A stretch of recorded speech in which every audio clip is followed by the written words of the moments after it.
Masih bersama kami di YouTube channel Al-Hanan Komputek. Pada kesempatan ini saya akan memberikan tutorial bagaimana menjalankan project Android dari Java Eclipse maupun Android Studio langsung menggunakan HP atau smartphone Android via USB port. Video ini sengaja kami rilis untuk membantu dan menjawab pertanyaan dari subscriber kami, di mana pada beberapa waktu yang lalu kita sudah buat video bagaimana cara membuat Android Virtual Device atau Android emulator bawaan dari Java Eclipse. Dan memang untuk emulator dari Eclipse ini agak sedikit berat dan lambat ketika start awal atau loadingnya. Hal ini bisa kita atasi dengan cara langsung kita hubungkan dengan menggunakan HP atau smartphone Android, dan terutama menggunakan USB port. Oke, bagaimana cara setting dan pengaturan? Silahkan disimak video ini. Dan sebelum kita lanjutkan, ya, bagi yang baru bergabung silahkan di subscribe dulu, bantu juga dengan like, share, dan komen atau komentar jika ada pertanyaan atau kendala lainnya. Oke, untuk selanjutnya kita akan simulasikan dulu. Di sini saya sudah membuat sebuah aplikasi sederhana, hanya sebagai simulasi saja. Kita akan tampilkan ini pada Android emulator bawaan atau default dari Java Eclipse. Di sini dalam posisi standby, kita akan jalankan dulu, ya. Kita tes sebelum kita menggunakan smartphone. Oke, kita akan coba tampilkan aplikasi ini dulu dengan menggunakan APD atau default emulatornya. Nah, seperti ini. Ini hanya aplikasi sederhana saja. Ini akan kita gantikan dengan langsung menggunakan smartphone Android. Oke, sebelum kita lanjut, ini kita tutup saja dulu karena ini tidak akan kita gunakan.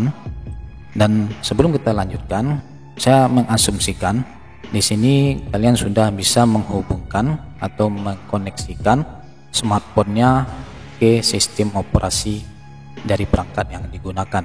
Kebetulan di sini saya menggunakan sistem operasi Windows 10 yang sudah bisa mendeteksi driver smartphone secara otomatis. Nah, di sini sudah tersambung dengan perangkat yang saya gunakan dengan sistem operasi Windows 10 atau Windows 10. Nah, silakan bagi yang belum diinstal dulu drivernya. Di sini saya mengasumsikan bahwa smartphone-nya sudah terkoneksi dengan perangkat yang digunakan. Oke, untuk seterusnya kita lakukan pengaturan pada smartphone yang akan kita gunakan. Silakan dipilih menu settingnya atau pengaturan, dan di sini kita akan mengaktifkan additional setting atau pengaturan tambahan. Kita akan mengaktifkan developer option, ya, di sini, atau option pengembang. Nah, bagaimana cara memunculkannya? Ini tergantung dari perangkat yang kita gunakan. Masing-masing merek dan tipe tentu mempunyai cara yang berbeda. Silahkan dicari referensi bagaimana cara mengaktifkan menu developer option atau option pengembang pada perangkat yang kalian gunakan, ya. Yang perlu diaktifkan di sini adalah developer optionnya, kemudian USB debugging, nah, seperti ini, kemudian install via USB, kemudian kita akan aktifkan lagi verify apps over USB. Jadi hanya menu ini yang perlu kita aktifkan. Oke, jadi pastikan smartphone-nya sudah terkoneksi dengan menggunakan kabel data, menggunakan USB port pada perangkat yang kita gunakan. Ini pengaturan pada smartphone. Nah, kita tunggu, kita standby kan. Nah, kita kembali ke Java Eclipse. Kita akan lakukan pengaturan sedikit. Kita pilih pada tab menu run, kemudian pilih run configuration. Nah, di sini kita langsung ke tab menu target. Nah, seperti ini. Kemudian kita pindahkan ke menu always from to pick device.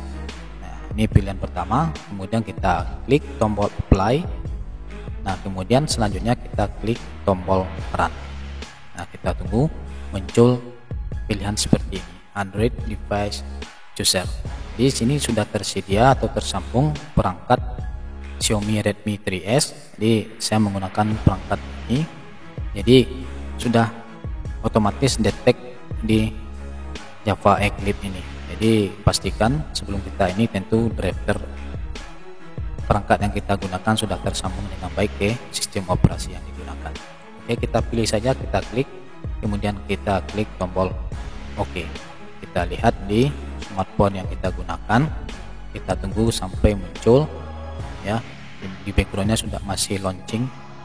Nah, biasanya langsung muncul seketika. Nah, seperti ini akan jauh lebih cepat dibandingkan dengan menggunakan emulator Android bawaan dari Java Eclipse maupun dari Android Studio. Jadi cukup cepat loadingnya tanpa kita harus menunggu start atau loading awalnya.